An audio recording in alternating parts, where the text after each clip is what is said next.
एक बार की बात है, एक लड़का भूख से तड़प रहा था। किसी के घर जाकर मदद मांग ली जाए। जैसे ही वह एक घर पर पहुंचा, उसने दरवाज़ा खटखटाया। बाहर एक लड़की निकल के आई। लड़का हड़बड़ा गया और उसकी बेचैनी बढ़ गई। उसने बोला, क्या मुझे पीने के लिए पानी मिल सकता है?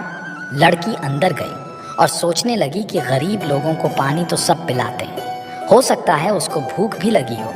उसने देखा रोटी तो नहीं है, लेकिन उसकी नज़र दूध पर गई। उसने एक गिलास दूध भरा और लड़के को दे दिया। लड़का दूध पीकर खुश हुआ। उसकी प्यास और भूख कुछ हद तक कम हो चुकी थी। लड़के ने कहा कि दूध के कितने पैसे दूं? लड़की बोली, इसकी कोई ज़रूरत नहीं है। मेरी माँ ने सिखाया है कि मुसीबत में लोगों की मदद करके उनसे पैसा नहीं लिया जाता। यह मेरा कर्म था और मैंने इसे किया और इससे मैं खुश हूँ। वह लड़का वहाँ से निकल गया, लेकिन रास्ते में सोच रहा था कि दुनिया में अच्छे लोगों की कमी नहीं है। अगर ढूंढा जाए तो ऐसे चेहरे और लोग सभी दिशाओं में मौजूद हैं। इस तरह की कई सकारात्मक और अच्छी बातें उसके दिल और दिमाग में चल रही थीं। संघर्ष करते करते ये लड़का पढ़ लिख कर एक डॉक्टर बन गया और लोगों की मदद करता रहा। लेकिन एक दिन वो लड़की अचानक बीमार हुई। उसको डॉक्टर के पास ले जाया गया तो वहाँ से उनको किसी बड़े अस्पताल में रेफ़र कर दिया गया। लेकिन जब इलाज के लिए सारी फॉर्मेलिटी पूरी हुई तो डॉक्टर को पता चला कि अरे, ये तो वही लड़की है जिसने काफ़ी सालों पहले मेरी मदद की थी। अब मैं इसका अच्छे से इलाज करके और इसे ठीक करके ही इसका ये ऋण चुका सकता हूँ। जब सारा काम हो गया और लड़की का ऑपरेशन ख़त्म हुआ तो एक बंद लिफाफे में उसको एक पत्र मिला। उस पत्र में लिखा था, आप पूरी तरह ठीक है और इस इलाज का पैसा तो आपने बरसों पहले एक गिलास दूध से चुका दिया है। लड़की की आंखों में आंसू थे। वो बोली, मेरे पास इलाज के पैसे भी नहीं थे, लेकिन आप भगवान बनकर जीवन में आए। डॉक्टर ने कहा, जब हम दूसरों की बिना किसी स्वार्थ के मदद करते हैं तो एक दिन ये ब्याज सहित हमें वापस मिलता है। इसलिए आज के समय में हमें भी ज़्यादा से ज़्यादा लोगों की मदद करनी चाहिए, क्योंकि इससे हमें वो खुशी मिलती है जो दुनिया की किसी भी महंगी से महंगी चीज़ से नहीं खरीदी जा सकती। और एक न एक दिन हमारी की हुई लोगों की मदद अच्छा परिणाम लाती है। भगवत गीता में वर्णित एक कथा के अनुसार अर्जुन के मन में जब भी कोई दुविधा उत्पन्न होती थी तो वे उसके समाधान के लिए श्री कृष्ण के पास पहुंच जाते थे। एक दिन की बात है, अर्जुन श्री कृष्ण के पास आए और उनसे बोले, हे वासुदेव, मुझे एक दुविधा ने घेर रखा है और उसका समाधान आप ही बता सकते हैं। तब श्री कृष्ण ने अर्जुन से कहा, हे धनंजय, अपनी बात को विस्तार से बताओ, तब मैं तुम्हें उसका हल बताऊंगा। तब अर्जुन बोले, हे नारायण, कृपा कर आप मुझे ये बताइए कि अच्छे लोगों के साथ हमेशा बुरा ही क्यों होता है, जबकि बुरे लोग हमेशा खुशहाल ही दिखते हैं। अर्जुन के मुख से ऐसी बात सुनकर श्री कृष्ण बोले, हे पार्थ, मनुष्य जैसा देखता है या महसूस करता है, वास्तव में वैसा कुछ नहीं होता, बल्कि अज्ञानतावश उसकी सच्चाई को समझ ही नहीं पाता है। श्री कृष्ण की बात सुनकर अर्जुन हैरान हो गए और बोले, हे नारायण, आप क्या कहना चाहते हैं? मैं समझ नहीं पाया। श्री कृष्ण ने कहा कि सुनो, तुम खुद ही समझ जाओगे। हर प्राणी को अपने कर्मों के अनुसार ही सुख दुख मिलते हैं, अर्थात जो अच्छे कर्म करता है उसे अच्छा फल मिलता है और जो बुरे कर्म करता है उसे बुरा फल मिलता है, क्योंकि अच्छे कर्म और बुरे कर्म इंसान पर ही निर्भर करता है। प्रकृति प्रत्येक को अपनी राह चुनने का मौका देती है, पर इसका फैसला करना कि वो किसके साथ चलना चाहता है, ये व्यक्ति विशेष की इच्छा पर निर्भर करता है। फिर कथा सुनाते हुए श्री कृष्ण जी बोले, बहुत समय पहले की बात है, एक नगर में दो पुरुष रहते थे, जिनमें से एक व्यापारी था जिसके लिए अपने जीवन में धर्म और नीति की बहुत महत्ता थी। वह पूजा पाठ और भगवान की भक्ति में बहुत विश्वास करता था। चाहे कुछ भी हो जाए, वह मंदिर जाना नहीं भूलता था, न ही धर्मदान के कार्य में कोई कमी करता था। चाहे कुछ भी हो जाए, वह भगवान की नित्य ही पूजा अर्चना किया करता था। वहीं दूसरी ओर उसी नगर का दूसरा पुरुष पहले पुरुष से बिल्कुल ही विपरीत था। वह मंदिर तो जाया करता था, पर पूजा करने नहीं, मंदिर के बाहर से चप्पल और धन चुराने के लिए। उसे दान धर्म न्याय नीति किसी से कुछ लेना देना नहीं था। वो मंदिर जाकर चोरी किया करता था। इसी तरह समय बीतता गया और एक दिन उस नगर में जोर की बारिश हो रही थी, जिसकी वजह से उस नगर में पंडित के अलावा कोई नहीं था। ये बात जब दूसरे पुरुष को पता चली तो उसके मन में ख्याल आया कि अब ये सही मौका है मंदिर के धन को चुराने का। अब वह बारिश में ही मंदिर पहुंच गया। मंदिर पहुंचते ही उस चोर व्यक्ति ने पंडित से नज़र बचाते हुए सारे धन को चुरा लिया और बड़ी प्रसन्नता से वहां से निकल गया। उसी समय धर्म कर्म पर विश्वास करने वाला व्यापारी भी मंदिर पहुंचा और भगवान के दर्शन किए, परंतु दुर्भाग्य से मंदिर का पुजारी उस भले व्यक्ति को ही चोर समझ बैठा और शोर मचाने लगा। शोर सुनते ही मंदिर में लोगों की भीड़ जमा हो गई और सभी लोग उस भले व्यापारी को ही चोर समझ बैठे, फिर उसे अपमानित करने लगे। यह सब देखकर वह भला व्यक्ति हैरान रह गया और उसे समझ नहीं आ रहा था कि उसके साथ ये क्या हो रहा है।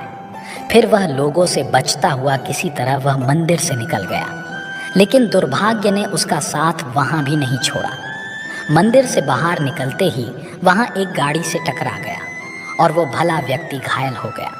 फिर वह व्यापारी लंगड़ाते हुए घर को जाने लगा। तभी रास्ते में उसकी मुलाकात उस दुष्ट व्यक्ति से हुई जिसने मंदिर का धन चोरी किया था। वह दुष्ट व्यक्ति झूमता और नाचता हुआ जोर जोर से बोल रहा था कि आज तो मेरी किस्मत ही चमक गई, एक साथ इतना सारा धन उसे मिल गया। जब व्यापारी ने उस दुष्ट की बातें सुनी तो उसे बहुत हैरानी हुई और क्रोधित होकर उसने अपने घर जाकर भगवान की सारी मूर्तियां निकालकर फेंक दी और भगवान से नाराज होते हुए अपना जीवन व्यतीत करने लगा। कुछ समय पश्चात दोनों ही व्यक्तियों की मृत्यु हो गई और दोनों ही यमराज की सभा में पहुंचे। उस व्यापारी ने उसी दुष्ट व्यक्ति को खड़ा देख क्रोधित स्वर में पूछ ही लिया, मैं हमेशा अच्छे कर्म करता था, पूजा पाठ दान धर्म में विश्वास करता था, जिसके बदले जीवन भर अपमान और दंड ही मिला और इस अधर्म करने वाले पापी को नोटों से भरी पोटली, आखिर क्यों? इस पर यमराज ने उस भले व्यक्ति को बताया कि पुत्र तुम गलत सोच रहे हो। जिस दिन तुम्हें गाड़ी से टक्कर लगी थी, वास्तव में वह दिन तुम्हारे जीवन का आखिरी दिन था। तुम्हारे द्वारा किए गए अच्छे कर्मों के कारण ही तुम्हारी मृत्यु एक छोटे से चोट में परिवर्तित हो गई। इस दुष्ट व्यक्ति के बारे में जानना चाहते हो तो पुत्र इसके भाग्य में राजयोग्य था, जो कि इसके दुष्ट कर्म और अधर्म के कारण एक छोटे से धन की पोटली में परिवर्तित हो गया। श्री कृष्ण अर्जुन को कथा सुनाने के बाद कहते हैं, पार्थ, अब तुम्हें तुम्हारे प्रश्न का उत्तर मिल गया। ऐसा सोचना कि भगवान उसके अच्छे कर्मों को नज़रअंदाज कर रहे हैं, ये बिल्कुल भी सत्य नहीं है। भगवान हमें क्या किस रूप में दे रहा है, ये मनुष्य की समझ में नहीं आता। लेकिन अगर आप अच्छे कर्म करते हैं तो भगवान की कृपा सदैव आप पर सदा बनी रहती है। आपको अच्छे कर्मों को करने से कभी भी पीछे नहीं हटना चाहिए। अच्छे कर्मों का फल भी इसी जन्म में ही मिलता है। हम अच्छे बुरे कर्म फलों को इसी जन्म में कैसे खत्म कर सकते हैं, जिससे वे अगले जन्मों में न जाएं। इस जन्म के कर्मों का खाता शून्य करने का तरीका है निष्काम कर्म। इसमें हम कर्म तो करते हैं लेकिन उनका फल नहीं बनता, क्योंकि वे कर्म आसक्ति और अहंकार के बिना परमात्मा का ध्यान रखते हुए निस्वार्थ भाव से किए जाते हैं। असलियत में हमारे अंदर चित्त नाम का एक सॉफ्टवेयर है जिसका काम है कर्म के हिसाब से फल देना। लेकिन इसकी खूबी है कि कर्म करने के बाद पता नहीं लगता कि इसका फल कब मिलेगा। कई बार फल तुरंत और कई बार कुछ समय बाद और कई बार अनुमान भी नहीं लगा सकते कि जो कर्म आज किया है उसका फल कब मिलेगा। वैसे भी पता नहीं जो फल हम आज भोग रहे हैं वह न जाने पिछले किस जन्म का फल है। देखा जाए तो शरीर में चित्त का कोई तय स्थान नहीं, बल्कि कर्म के फल हमारी ऊर्जा में इकट्ठे होते रहते हैं। कोई भी कर्म तब तक फल नहीं देता जब तक उसका फल किस प्रकार आएगा यह तय न हो जाए। इसीलिए कर्म फल के समय को जान पाना मुश्किल होता है। यही कारण है कि हम इस जन्म में किए गए कर्मों के फल सिर्फ इसी जन्म में नहीं भोग पाते। मनुष्य के अच्छे कर्म का अच्छा प्रभाव और उसके बुरे कर्म का बुरा प्रभाव देते हुए पूर्व जन्मों का एक चक्र बन जाता है, क्योंकि कुछ कर्म ऐसे होते हैं जिनका भुगतान उस जन्म में नहीं होता। इस तरह इस चक्र में अगले जन्म में उन कर्मों का फल भुगतना ही होता है। वहीं कार्य कारण सिद्धांत का संबंध न केवल भौतिक युग से होता है, बल्कि हमारे द्वारा किए जा रहे कार्यों, सोचे जा रहे विचारों, कहे जा रहे शब्दों तक पर यह लागू होता है। कई बार हम कुछ ऐसे कार्य करते हैं जो हम करना नहीं चाहते, पर वह पूर्व जन्म के कर्म के आधार पर निश्चित होते हैं, जिस कारणवश वह कार्य किसी न किसी माध्यम से पूर्ण हो ही जाता है। जैसे ही पूर्व जन्म का हमारा चक्र समाप्त हो जाता है, व्यक्ति को उसी समय मोक्ष की प्राप्ति हो जाती है। हमारे शास्त्रों में इस बात का उल्लेख मिलता है कि 84 लाख योनियों के बाद मनुष्य का जन्म प्राप्त होता है। साथ ही यह भी विशेष रूप से वर्णित किया गया है कि केवल मनुष्य योनि में ही जन्म और मृत्यु के चक्र से मुक्ति पाई जा सकती है। मनुष्य के कर्म का फल उसकी परिस्थिति और दैवीय शक्तियों द्वारा निर्धारित होता है। ऐसा कहा जाता है कि यदि अच्छे कर्म बुरे कर्म की तुलना में अधिक हैं, तो बुरे कर्मों का फल इसी जन्म में और अच्छे कर्मों का फल अगले जन्म में मिलना निर्धारित होगा। इसी तरह यदि मनुष्य द्वारा किए गए कर्म में बुरे कर्म अच्छे कर्मों की तुलना में अधिक हैं, तो इस जन्म में अच्छे कर्म भोगने होंगे, जबकि बुरे कर्मों को भोगने के लिए अगला जन्म निर्धारित होगा। मनुष्य को अपने घर परिवार की आवश्यकताओं का ध्यान रखना चाहिए। अधिक पैसा होने के बावजूद ज़रूरत पड़ने पर उसे संभाले रखना भी बुरा कर्म बताया गया है। उस धन का इस्तेमाल मुसीबत के समय अवश्य करें। धन बचाने के लालच में न पड़ें। अपनी आय से अधिक खर्च न करें और अपने सामर्थ्य के अनुसार ही दान पुण्य करें। हमेशा अच्छे लोगों की में संगत में रहें और दुष्ट छल कपटी की संगति से खुद को बचा कर रखें। बुरी संगति हमें अक्सर बुरे परिणाम ही देती है। कभी भी खुद के स्वार्थ के लिए दूसरों का अहित करने का न सोचें। शास्त्रों में इस बात का उल्लेख किया गया है कि जो जैसा बोता है उसे वैसा ही आगे चलकर काटना भी पड़ता है। कभी किसी व्यक्ति से कुछ छल से छीनने का प्रयास न करें। इसे किए गए सभी पुण्य नष्ट हो जाते हैं और आप पाप के भागीदार बन जाते हैं। गरुड़ पुराण में इस बात का उल्लेख मिलता है कि किसी भी मनुष्य द्वारा किए गए बुरे कर्मों का परिणाम उसके जन्म से लेकर मृत्यु और उसके बाद तक दुखों का कारण बनता है। वह अपनी हर अवस्था में दुख भोगता है। अच्छे कर्म कैसे बनते हैं? अच्छे कर्म के बनने से पहले हमें इस पर ध्यान देने की ज़रूरत है कि आखिर अच्छे कर्मों के बनने का सबसे पहला पड़ाव क्या है। मनुष्य के द्वारा किए जाने वाले सभी कर्म उसके विचारों से निर्मित होते हैं। हमारी सकारात्मक या नकारात्मक सोच विचारों को जन्म देती है और वही विचार कर्म बनते हैं। इस तरह सोच सकारात्मक होने पर ही अच्छे कर्मों का निर्धारण हो सकता है। अच्छे कर्म को करने के लिए हमारे आसपास का वातावरण बहुत अधिक जिम्मेदार होता है। कहा भी जाता है कि जैसा वातावरण वैसे हम। इसलिए कोशिश करें कि अपने घर का वातावरण और शरीर का आभा मंडल सकारात्मक बनाए रखें। इसके लिए अपने घर में पार्थ शिवलिंग को रखें। पार्थ शिवलिंग में समाहित सकारात्मक ऊर्जा घर और व्यक्ति दोनों को सकारात्मक बनाए रखने में बहुत बड़ी भूमिका अदा करती है।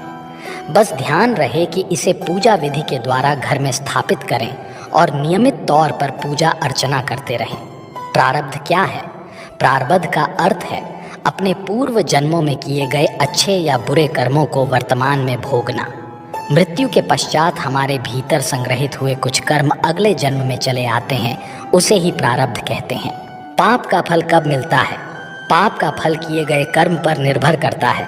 यदि आपके द्वारा किए गए कार्य बुरे हैं और वो अच्छे कर्मों की तुलना में अधिक है, तो इसका फल आपको अगले जन्म में भोगना पड़ेगा। यदि बुरे कर्म कम है तो इसका भुगतान आपको इसी जन्म में करना होगा। इस प्रकार यह चक्र चलता रहता है। संसार में सबसे बड़ा पाप क्या है? संसार में सबसे बड़ा पाप इस स्त्री का अपमान करना बताया गया है। स्त्री को सृजनकर्ता का दर्जा दिया गया है और यदि स्त्री का अपमान किया जाएगा तो वह व्यक्ति सबसे बड़े पाप का भोगी माना जाता है। श्रीमद् भगवत गीता में द्रौपदी का अपमान ही महाभारत जैसे युद्ध का कारण बना था। पाप क्या है और पुण्य क्या है? पुण्य किसी के द्वारा निस्वार्थ भाव से की गई सहायता, सकारात्मक विचार, द्वेष भावना, लोभ, लालच और अहंकार को अपने ऊपर हावी न होने देना है, जबकि पाप में इन सभी के द्वारा किए गए कर्मों का परिणाम शामिल है। धर्म और कर्म में बड़ा कौन है? कर्म धर्म का मूल अंश है। कर्म के अभाव में धर्म संभव नहीं है। धर्म के नियम के अनुसार सकाम व पुण्य कर्म करने चाहिए, जिससे सुख और खुशी की प्राप्ति होती है। मनुष्य का सबसे बड़ा कर्म क्या है? दान ही सबसे बड़ा कर्म है। सबसे अच्छा कर्म कौन सा है? अकर्ता भाव से किया गया कोई भी अच्छा कर्म ही सबसे उत्तम कर्म है। कर्ता भाव से किया गया कोई भी अच्छा कर्म अच्छा तो है, पर उत्तम नहीं है। अच्छे कर्मों का फल कब मिलता है? यदि अच्छे कर्म ज्यादा हैं तो बुरे कर्मों का फल इसी जन्म में तथा अच्छे का फल अगले जन्म में या इसी जन्म के बाद के दिनों में भोगने को मिलता है। गीता में कर्म क्या है? गीता के अनुसार जो कर्म निष्काम भाव से ईश्वर के लिए जाते हैं वे बंधन नहीं उत्पन्न करते, वे मोक्ष रूप परम पद की प्राप्ति में सहायक होते हैं।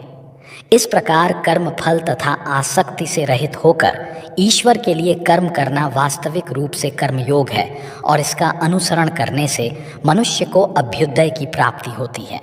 अपने कर्मों का फल अवश्य भुगतना पड़ेगा, चाहे देर हो या सवेर कर्म फल हमें भुगतने ही पड़ेंगे। इसलिए कर्म करने से पहले एक बार अवश्य सोचें, क्या मैं यह सही कर रहा हूँ?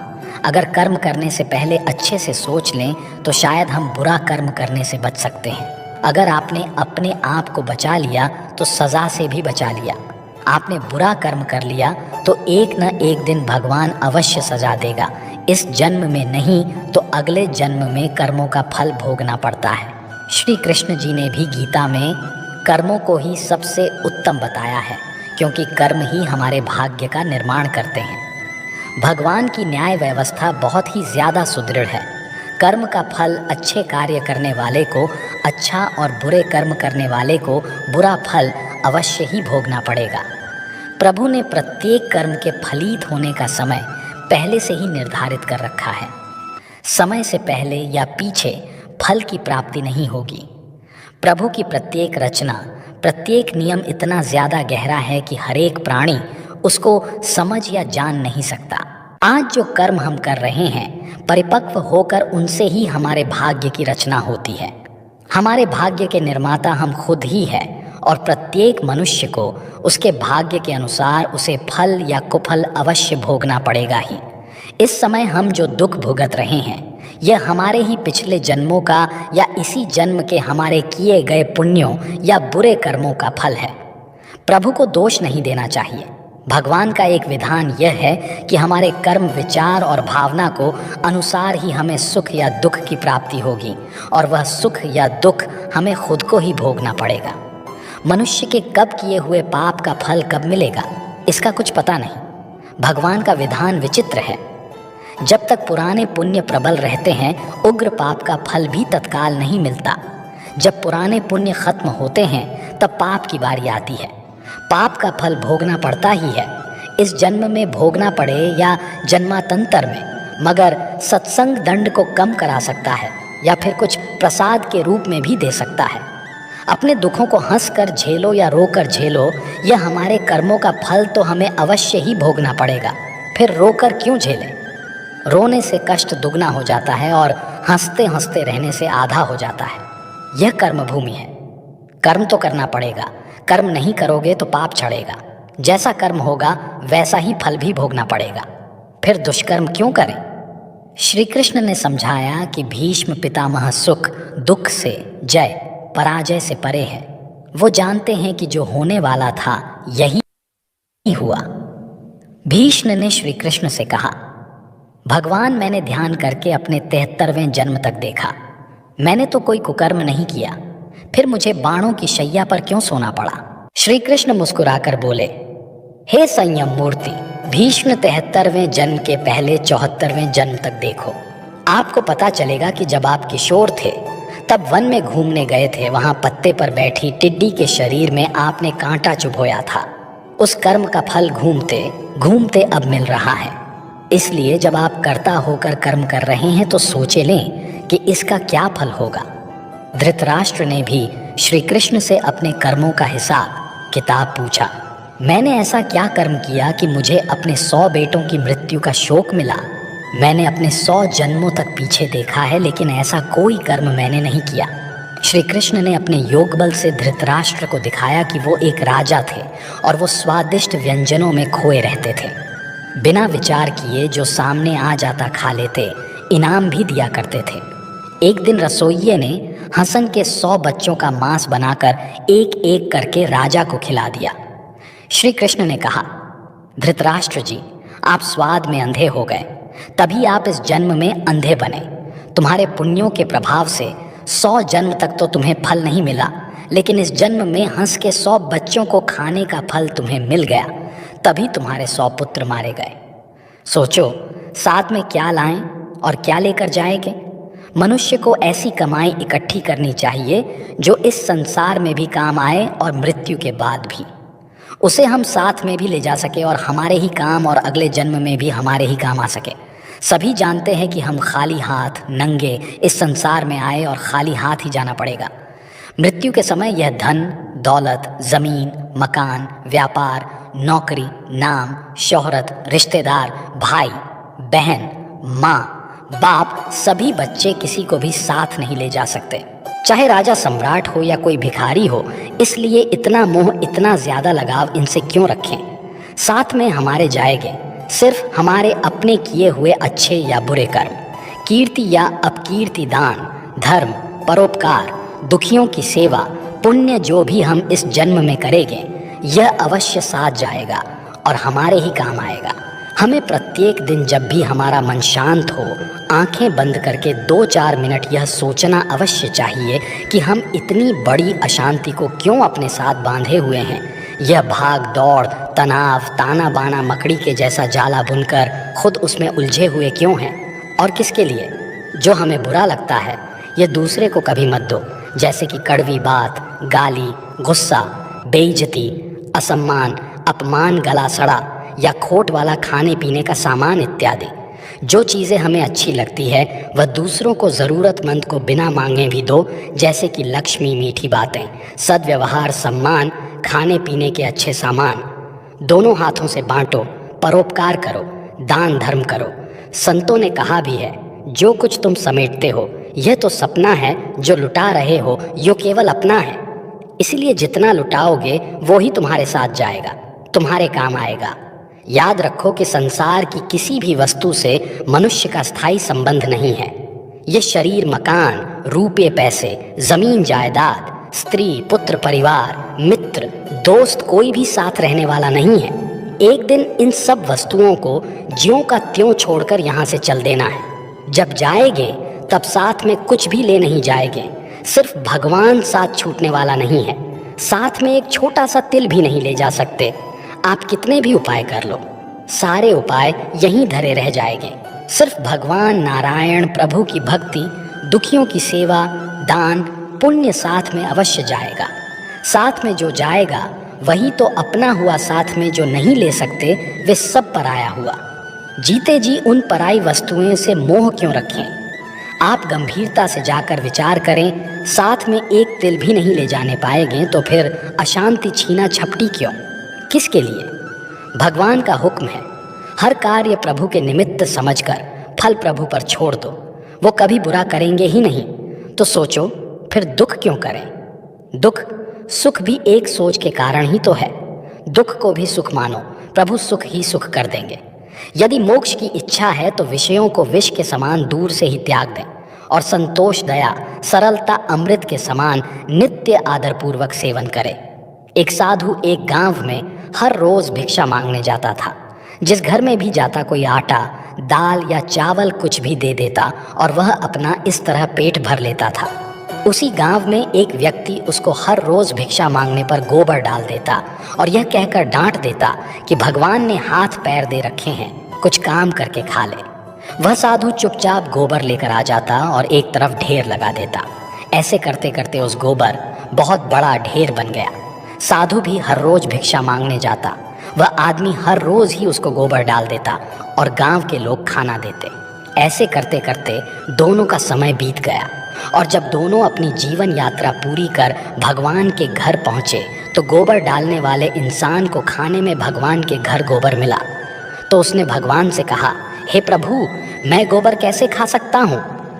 भगवान ने कहा कि जब साधु तेरे घर भिक्षा मांगने जाता था, जिसका कोई और भिक्षा मांगने के सिवाय कोई चारा नहीं था, तो आप उसको भिक्षा में गोबर देते थे।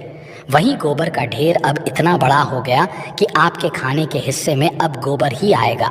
तो उस व्यक्ति ने भगवान के पैर पकड़ लिए और कहने लगा, भगवान, मैं गोबर नहीं खा सकता, कृपया इस समस्या का कोई समाधान बताओ।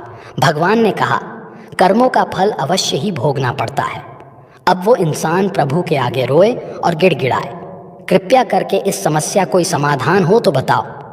भगवान बोले, इस सारे गोबर को आप हर रोज एक कपड़े में डालकर पानी के साथ धोते रहो, इस प्रकार आपके कर्म कट जाएंगे। ऐसे करते करते उसको गोबर को धोने में कम से कम 1 साल लगा और सबसे लास्ट में गोबर का जो आखिरी अशम भूस और घास का कुछ हिस्सा कपड़े के ऊपर रह गया। तो भगवान बोले, अब आपको ये हिस्सा तो खाना ही पड़ेगा। वह इंसान फिर रोए और कहे कि इसको कैसे खाऊं? प्रभु ने कहा, किसी के बुरे कर्मों को मैं कम कर सकता हुआ पर बिल्कुल ख़त्म नहीं हो सकता है, इसलिए आपको यह तो खाना ही पड़ेगा। भगवान ने उसे समझाया कि आप गोबर खाने से बच गए, अगर आप उसको ना धोते तो वह सारा गोबर आपको खाना पड़ता। कर्म फल का महत्व। इसी प्रकार जब हम ज़मीन में कोई फल का पौधा लगाते हैं तो उसको उगने में और बड़े होने में समय लगता है और फिर कहीं साल 2 साल बाद बड़ा होता है, फिर उस पर फल लगते हैं, क्योंकि किसी भी कर्म का फल एक दिन में नहीं मिलता, चाहे वो अच्छा हो या बुरा। यह अब आपके ऊपर निर्भर करता है कि आप कर्म कौन सा कर रहे हो। फल मिलने में समय ज़रूर लगेगा, पर मिलेगा ज़रूर। यही समय परमात्मा का नियम है कि हमारे द्वारा किए गए हर कर्म का सुख और दुख हमारे कर्मों के ऊपर ही निर्भर करता है। हम सुख और दुख अपने द्वारा किए गए कर्म का हिसाब किताब चुकता कर रहे हैं।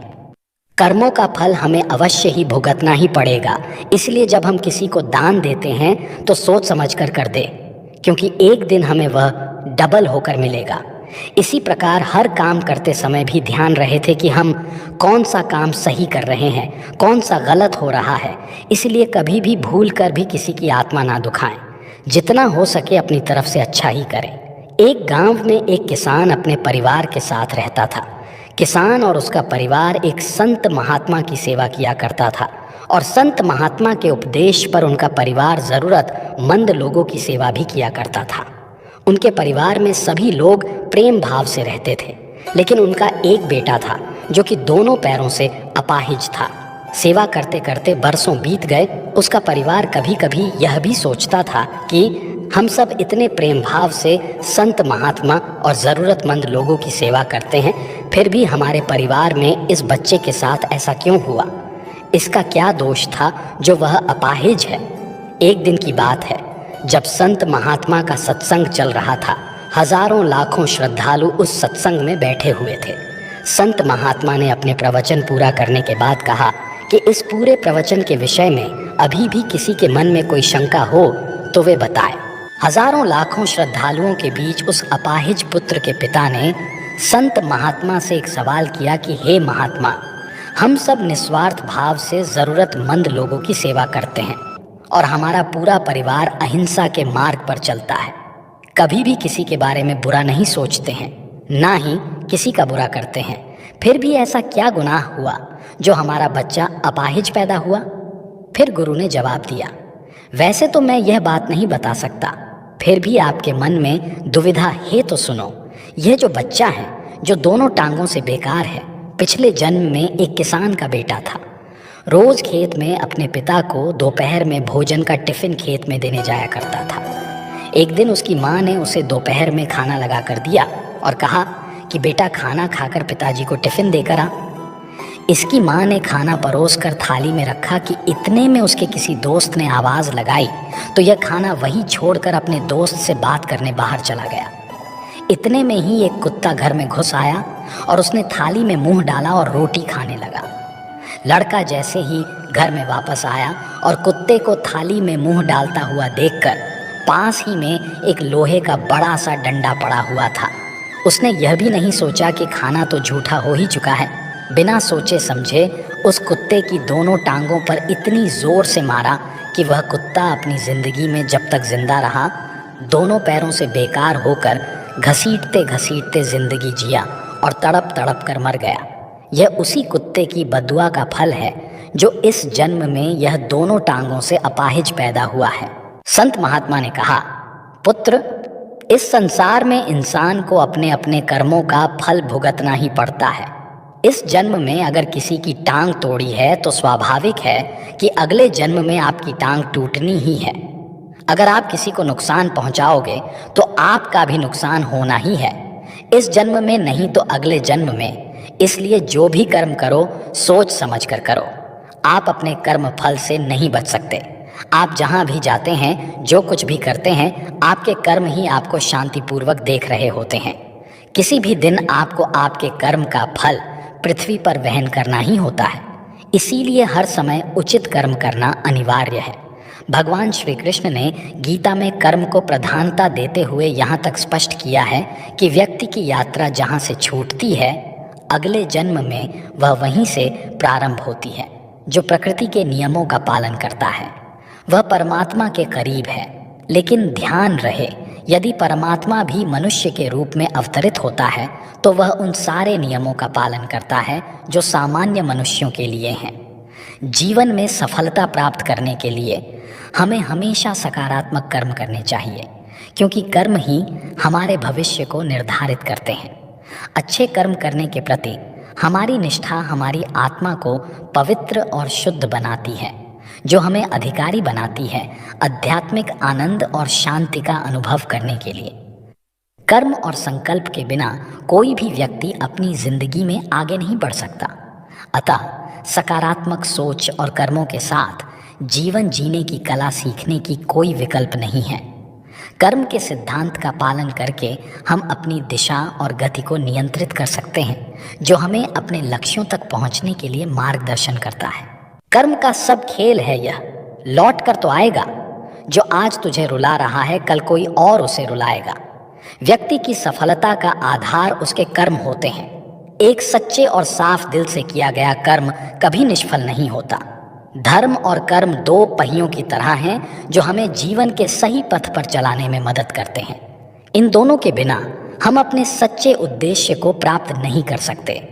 एक व्यक्ति के कर्म उसके विचारों, भावनाओं और इच्छाओं का प्रतिबिंब होते हैं। यदि हम अपनी सोच और कर्मों को सकारात्मक बनाते हैं तो हमारा भविष्य स्वतः रोशन हो जाता है। कर्म का नियम सरल है, जो बोएंगे वहीं काटेंगे। अतः हमें सदैव नेकी के बीज बोने चाहिए ताकि हमें भविष्य में अच्छे फल मिल सकें। कर्म के नियम को समझने से हमें यह ज्ञान प्राप्त होता है कि हमें किसी भी कार्य को करने से पहले उसके परिणामों पर विचार करना चाहिए। जीवन में संतुष्टि और समृद्धि प्राप्त करने का एक ही मार्ग है, और वह है निष्ठा के साथ अपने कर्तव्य और कर्मों का पालन करना। कर्म और धर्म के माध्यम से हम अपने आत्मविश्वास को मजबूत कर सकते हैं और इससे हम अपने जीवन के सभी चुनौतियों का सामना कर सकते हैं। आपके कर्मों की गूंज शब्दों की गूंज से भी ऊंची होती है। अपना समय यह सोचकर बर्बाद ना करो कि दूसरों ने तुम्हारे साथ क्या बुरा किया, तुम्हारी जगह कर्मा को उनको जवाब देने दो। कर्म पथ पर चलते रहना ही तो जीवन हमारा है, रुक जाएंगे जिस दिन हम समझो अंत हमारा है। क्या मिलना है ये कर्म की बात है, क्या लेना है ये धर्म की बात है। कर्म जीवन का मुख्य विषय है। शब्दों का हेर फेर भले ही पकड़ नहीं आता है, पर सच में हर कोई कर्म से पहचाना जाता है। भाग्य से जितनी ज्यादा उम्मीद करोगे वो उतना ही ज्यादा निराश करेगा, और कर्म पे जितना जोर दोगे तो हमेशा उम्मीद से भी ज्यादा मिलेगा। आपके कर्म ही आपकी पहचान है, वरना एक नाम के हजारों इंसान हैं। कोई मेरा बुरा करे वो उसका कर्म है, मैं किसी का बुरा ना करूं वो मेरा धर्म है। जो दूसरे को धोखा देते हैं, किस्मत उन्हें हर रोज धोखा देती है। अगर किसी के लिए कांटे बिछाओगे तो वापस कांटे ही मिलते हैं, और किसी के लिए फूल बिछाओगे तो आपको वापस फूल ही मिलेंगे। अच्छी सोच रखोगे तो सब अच्छा होगा, अगर बुरी सोच रखोगे तो सब बुरा ही होगा। इसलिए सकारात्मक रहिए, यही कर्म है। अच्छा हो या बुरा हो, पर कर्मों का फल जरूर मिलता है। किसी को जल्दी मिलता है तो किसी को थोड़ी देर से मिलता है। उन्हीं की किस्मत अच्छी होती है जो कर्म अच्छे करते हैं। जैसा काम करोगे वैसा ही फल मिलता है, इसलिए अपनी सोच को अच्छा रखें, किसी को भी अच्छा बोलें, अच्छा काम करें और अच्छे लोगों के साथ रहें। हर किसी को आज़ादी है अपनी ज़िंदगी अपनी मर्ज़ी से जीने की, पर आज़ादी में अपने कर्म को मत भूलना। याद रखना, एक गलत काम आपकी आज़ादी छीन सकता है। कर्म के द्वारा मौन रहते हुए चींटी से अच्छा उपदेश कोई दूसरा नहीं दे सकता। मुसीबतें चाहे जितनी मर्जी हो, हर कदम पर तू घबरा कर मत बैठ, तू बस अपना कर्म कर। ईमानदारी और बुद्धिमानी से किया गया काम कभी व्यर्थ नहीं जाता। व्यक्ति की सफलता का कारण उसका भाग्य नहीं, अपितु उसके कर्म होते हैं। किसी ने आपके साथ बुरा किया है तो छोड़ दो उसे, आगे बढ़ो, उसका कर्म उसको सजा देगा। अगर आप ज़रूरतमंद लोगों की मदद करते हैं तो भगवान भी आपकी मदद करता है। अपने कर्म अच्छे करो, वरना आपके कर्म कभी आपको मुक्ति नहीं देंगे। कर्मों की गति बड़ी गहन होती है। कर्म की गति जानने में देवता भी समर्थ्य नहीं है, मानव की तो बात ही क्या है। काल के पास में बंधे हुए समस्त जीवों को अपने द्वारा किए गए शुभ तथा अशुभ कर्मों का फल निश्चित रूप से भोगना पड़ता है। मनुष्य कर्म जंजाल में फंसकर मृत्यु को प्राप्त करता है और फिर कर्म फल के भोग के लिए पुनर्जन्म धारण करता है। पृथ्वी पर जितना मनुष्य देह है, उसमें से एक सीमा तक ही सुख दुख भोगने की क्षमता है। जो पुण्य या पाप पृथ्वी पर किसी मनुष्य देह के द्वारा भोगने के संभव नहीं, उनका फल जीव स्वर्ग या नरक में भोगता है। पाप और पुण्य जब इतने रह जाते हैं कि उनका भोग पृथ्वी पर संभव हो, तब वो देह किसी जीव में पृथ्वी पर जन्म लेता है। मित्रों, इस विषय को रामायण की एक कहानी के माध्यम से समझते हैं। ये कहानी उस समय की है जब देश में राम राज्य था। भगवान राम बहुत न्यायप्रिय और कल्याणकारी राजा थे। वह हर दिन दरबार में बैठकर लोगों की समस्याएं हल किया करते थे। एक दिन शाम को जब दिन ढल रहा था, उन्हें दरबार की कार्यवाही समेटनी थी। जब वह सभी लोगों की समस्याएं सुन चुके थे तो उन्होंने अपने भाई लक्ष्मण, जो उनके परम भक्त थे, से बाहर जाकर देखने को कहा कि कोई और तो इंतजार नहीं कर रहा। लक्ष्मण ने बाहर जाकर चारों ओर देखा और वापस आकर बोले, कोई नहीं है, आज का हमारा काम अब खत्म हो गया है। राम बोले, जाकर देखो, कोई हो सकता है। ये थोड़ी अजीब बात थी। लक्ष्मण अभी अभी बाहर से देखकर आ चुके थे, मगर वह फिर से जाकर देखने के लिए कह रहे हैं। इसलिए लक्ष्मण फिर से गए और चारों ओर देखा, वहां कोई नहीं था। वह अंदर आने ही वाले थे, तभी उनकी नज़र एक कुत्ते पर पड़ी जो बहुत उदास चेहरा लिए बैठा था और उसके सिर पर एक चोट थी। तब उन्होंने कुत्ते को देखा और उससे पूछा, क्या तुम किसी चीज़ का इंतज़ार कर रहे हो? कुत्ता बोलने लगा, हाँ, मैं राम से न्याय चाहता हूँ। तो लक्ष्मण बोले, तुम अंदर आ जाओ, और वह उसे दरबार में ले गए। कुत्ते ने आकर राम को प्रणाम किया और बोलने लगा। वह बोला, हे राम, मैं न्याय चाहता हूँ। मेरे साथ बेवजह हिंसा की गई है। मैं चुपचाप बैठा हुआ था। सर्वथा सिद्ध नाम का यह व्यक्ति आया और बिना किसी वजह के मेरे सिर पर छड़ी से वार किया। मैं तो बस चुपचाप बैठा हुआ था। मैं न्याय चाहता हूँ। राम ने तत्काल सर्वथा सिद्ध को बुलवा भेजा, जो एक भिखारी था। उसे दरबार में लाया गया। राम ने पूछा, तुम्हारी कहानी क्या है? यह कुत्ता कहता है कि तुमने बिना वजह उसे मारा। सर्वथा सिद्ध बोला, हाँ, मैं इस कुत्ते का अपराधी हूँ।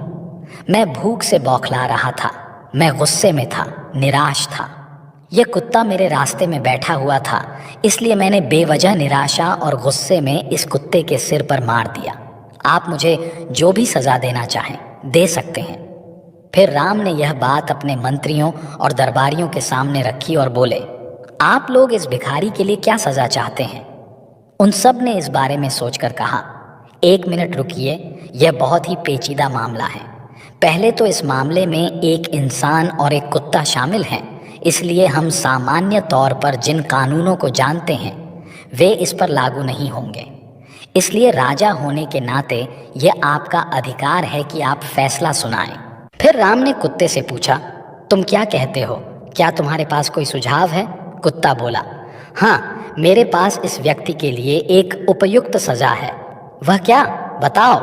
तो कुत्ता बोला, इसे कालिंजर मठ का मुख्य महंत बना दीजिए। राम ने कहा, तथास्तु, और भिखारी को प्रसिद्ध कालिंजर मठ का मुख्य महंत बना दिया गया। राम ने उसे एक हाथी दिया।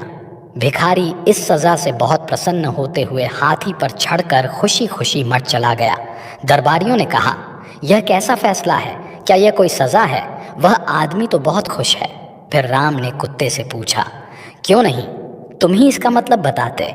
कुत्ते ने कहा, पूर्व जन्म में मैं कालिंजर मठ का मुख्य महंत था और मैं वहाँ इसलिए गया था क्योंकि मैं अपने आध्यात्मिक कल्याण और उस मठ के लिए सच्चे दिल से समर्पित था, जिसकी बहुत से दूसरे लोगों के आध्यात्मिक कल्याण में महत्वपूर्ण भूमिका थी।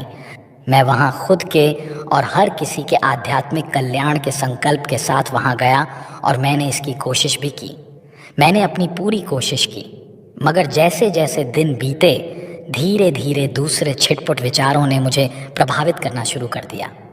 मुख्य महंत के पद के साथ आने वाले नाम और ख्याति ने कहीं ना कहीं मुझ पर असर डालना शुरू कर दिया। कई बार मैं नहीं, मेरा अहम काम करता था। कई बार मैं लोगों की सामान्य स्वीकृति का आनंद उठाने लगता था। लोगों ने मुझे एक धर्म गुरु की तरह देखना शुरू कर दिया। अपने अंदर मैं जानता था कि मैं धर्म गुरु नहीं हूँ, मगर मैंने किसी धर्म गुरु की तरह बर्ताव करना शुरू कर दिया और उन सुविधाओं की मांग करना शुरू कर दिया जो आम तौर किसी धर्म गुरु को मिलनी चाहिए। मैंने अपने संपूर्ण रूपांतरण की कोशिश नहीं की, मगर उसका दिखावा करना शुरू कर दिया और लोगों ने भी मेरा समर्थन किया। ऐसी चीजें होती रहीं और धीरे धीरे अपने आध्यात्मिक कल्याण के लिए मेरी प्रतिबद्धता घटने लगी और मेरे आसपास के लोग भी कम होने लगे। कई बार मैंने खुद को वापस लाने की कोशिश की, मगर अपने आसपास जबरदस्त स्वीकृति को देखते हुए मैं कहीं खुद को खो बैठा।